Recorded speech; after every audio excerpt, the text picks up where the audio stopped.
Ngayong nalalapit na ang eleksyon, hindi talaga maiiwasang maglabasan ang mga epal na politiko o tinatawag nating epalitiko na halos hindi natin maramdaman ng ilang taon tapos lumalabas lang tuwing malapit na ang eleksyon at nagpapabango na para makaupo sa gusto nilang posisyon.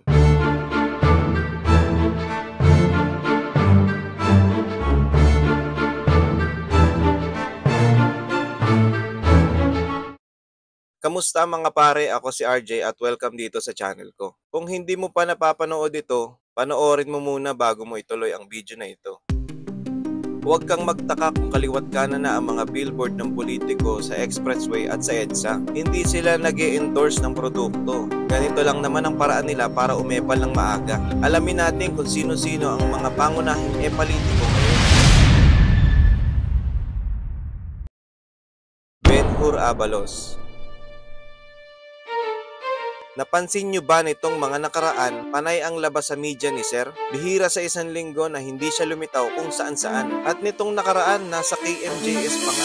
Iba-ibang kaso ang final nila. Isa rito is human trafficking. We will have to look at and review our extradition treaties with other countries. Paano siya naging epal? Bubungad lang naman sa inyo ang napakalaki niyang billboard sa SLEX. Ang dahilan ba ng madalas mong paglabas sa media ay para makatulong sa bayan o sa pansarili mong kapakanan?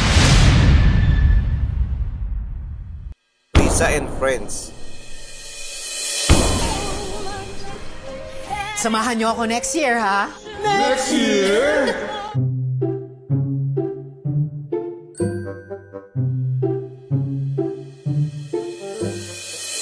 Sino ba namang hindi makakakilala sa mga ito? May pa-video pa silang nalalaman. Next year? Uy, umaasa pa talaga kayo ha. Pinipilit maging relevant mga boss. Hindi nyo ba naalala, pasok kayong lahat sa Inidoro. Maswerte pa tong si Risa Hontiveros at nakalusot. At sigurado akong sawang-sawa na kayong makita ang pagmumukha nito ni Hontiveros sa mga Senate hearing. Isa-isahin nga natin. Nangyayari po ba ang child marriages sa kapihan, Senyor Aguila? Mr. Kilario? Hindi po nangyari. Mr. Galanida, nangyayari po ba ang child marriages sa kapihan? Madam Senator, as far as I do not know anything about mayroong ganyan nangyayari sa kapihan. So ang sagot po ninyo ay walang child marriages na nangyayari sa kapihan? Walang child marriages sa Madam Senator. Kasi po kung meron dapat yung mga parents mismo magko-complain kasi mga anak yun nila. Wala po. Sabi nyo sa isang media interview, kilala mo si Attorney Galicia. Paano mo siya nakilala? Hindi po ako nagpa-interview po, Madam Chair. Basta, sinabi mo sa isang media interview, marami ka ng interviews, alam ko po yon. Paano mo nakilala si Attorney Galicia? Madam Chair, wala po akong sinabihan po na gano'n sa interview po. Kilala mo ba si Attorney Galicia? Madam Chair, I invoke my right po. I'm just asking. Parang tinanong mo ako, Risa, kilala mo ba si Sen Sherwin? Kilala mo ba si Sen Doroy? Tinatanong lang kita, Miss Alice. Kilala mo ba si Attorney Galicia? Sen, kausapin ko lang po saglit yung counsel po. My God. And naging professor ng constitutional law, I'm familiar with the rules of the Senate. And the Senate says that in proving facts, the rules of court apply in the suppletory character. I don't need to argue with you about that, Attorney. Pero But you ang don't need sinasabi to, ko lang excuse me, sandali po. You don't need to tell the committee what the rules of the Senate are. Well, I'm just citing Please just po. answer our question. You don't My need to answer cite, po it's not is necessary. that document is only evidence of its existence. Pero para patunayan po yung katotohanan na nakalasaad sa dokumentong yan, dapat meron pong testigo na nakakita ng ginawa yung dokumentong yan, o di naman kaya testigo ng gumawa ng dokumentong yan, o di naman kaya yung testigo na pumirma ng dokumentong yan. Actually, Pag as wala I po said yan, earlier, hindi excuse me, po siya po no, pwede. excuse Ma'am, me. excuse me kasi... No, excuse me, Attorney Roque. I'm sorry, madam, but I am a resource person invited. Yes, you are. I was Wait. asked Let me finish. to answer. Yes, you Hindi ko already po answered in maintindihan, excess. Kapag gusto nyo Sandali akong po. tumigil, papatigil nyo ako kapag ako nag-explain. Yes. I thought we were engaged in the search for the truth. Oh, definitely we are. Parang napakasipag mo naman yata ngayon, madam. Hindi po kami sanay. Although hindi pa naman matatapos ang term niya sa 2025, baka kaya siya nagsisipag para sa mga gusto niyang makasama next year. Next year? Trillanes. At nagdeklara na nga ang paborito nating sundalong kanin na tatakbo siya sa Caloocan. Kahit hindi mo sabihin Trillanes, alam na namin ang mga galawan mo. Halatang halata sa panay na paglabas mo sa mga balita at sa style mong pagsampa ng kaso sa kung sino-sino. Kumita na yan, wala na bang bago? Ito ang sabi niya sa kanyang post.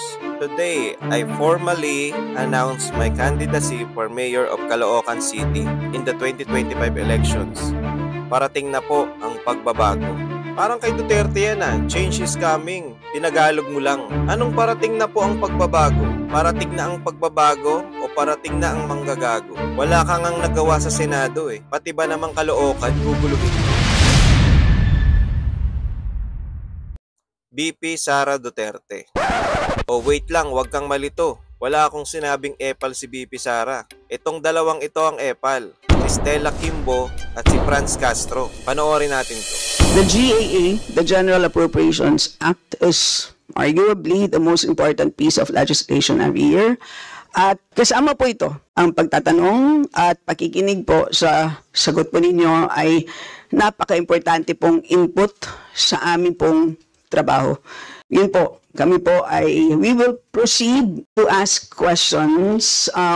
Madam Chair, my answer for every question will be, I will forgo the opportunity to defend the budget of the Office of the Vice President through a question and answer. And I will leave it to the House to decide on the budget submitted. Magsasayang tayo ng oras dito, paulit-ulit yung sagot. That is acceptable to us, unless I hear any objection. Madam Chair, siguro first observation, yung on the budget for the 2024, yung Vice President na nagsabi, Madam Chair, na slow and low utilization. So nakita naman natin doon sa presentation. So yung utilization ay napakababa. Pero syempre comment ko lang, mas mabilis siya sa confidential funds. 100% in 11 days. Madam Chair, since you allowed her a snide comment, you will allow me a snide comment as well. I don't recall hearing a snide comment, Madam Vice President. Ang snide comment, that's a matter of judgment. So please proceed with your... Madam Chair, I would like the Secretariat to repeat the first 3 lines of the comments. Point of order, Madam Chair. Point of order, Madam Chair, kasi parang... So let's please proceed with the answer. Point of order, Madam Chair, kasi parang siya yung nagpe-preside You allowed her a snide comment and then you will not allow me? Please wait A snide comment? Noong nagsagutan na kayo, ikaw, Representative Kimbo, tsaka Representative Castro, about the 11 days, 19 days, ilang days na yon ng utilization, nakita ko na that was the start of an attack against the Office of the Vice President, and i-hinge yung attack on the confidential fund use. So nakita na namin yung timelines and nakita na namin yung script sa narrative ng attack on the Office of the Vice President with regard to confidential funds.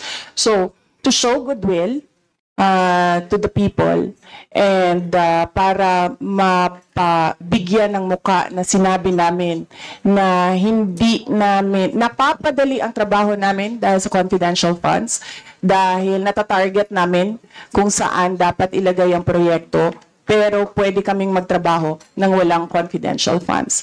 That is the reason why hindi na namin ginamit ang 4th quarter na confidential funds sa Office of the Vice President to show the people, the public, that we are in good faith sa paggamit ng confidential funds. And we are true to our word na sinabi namin na napapadali ang trabaho, pero pwedeng i-give up yan. Kahit anong epal yang gawin nyo, hindi nyo kakayanin si BP Sara. Ang lakas ng loob nyong mang-question ng budget, halata naman kung sino ang may ginagawang kalokohan. Ang isa convicted at ang isa naman parang sobrang yaman. At bago tayo pumunta sa panghuling epal, do consider to subscribe to this channel. Like at mag-comment na rin kayo kung anong susunod nating pag-uusapan. Martin Romualdez.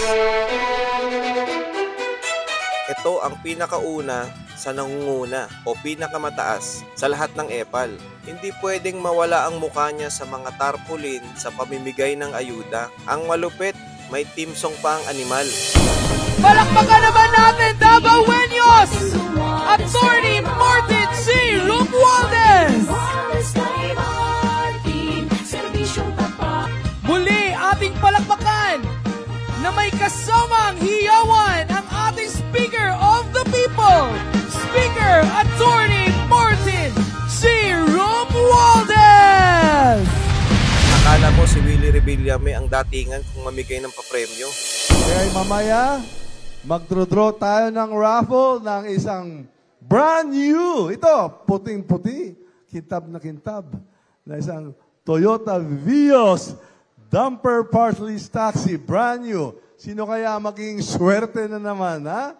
Oh, sino bang gusto manalo nito? Taas mo yung balon. Ayan. Dapat hindi tayo mahilaba. Dapat hindi pa tayo dugay dito kasi balita wala nang driver sa Davao City. Nandito po kayong lahat eh. Nandito lang yung mga taxi. Wala nang nag-drive. Kaya ano mangyayari dito? Kaya sabihin na natin kay Minda Secretary, Leo Magno, sabihin mo na lang, pasensya lang. Hindi naman tayo tatagal naman masyado dito. Mga siguro 2 oras na lang, Hindi naman. Kaya ngayong araw na to, kayo po, 3,000 kayong benepisyaryo, makakatanggap kayo ng 5,000 pesos cash! At 5 kilong ugas! Happy kayo? Para sa mga negosyo nito, ha? Dapat mamigay ka na rin ng jacket para kumpleto na. Parang kailangan ko nga rin ng jacket eh. Kasi kahit malayo ako, ramdam na ramdam ko yung hangin hanggang dito. Ikaw, may kilala ka bang katulad nila? Tandaan mga pare, mag-ingat sa mga nagpapanggap na may malasakit sa bayan.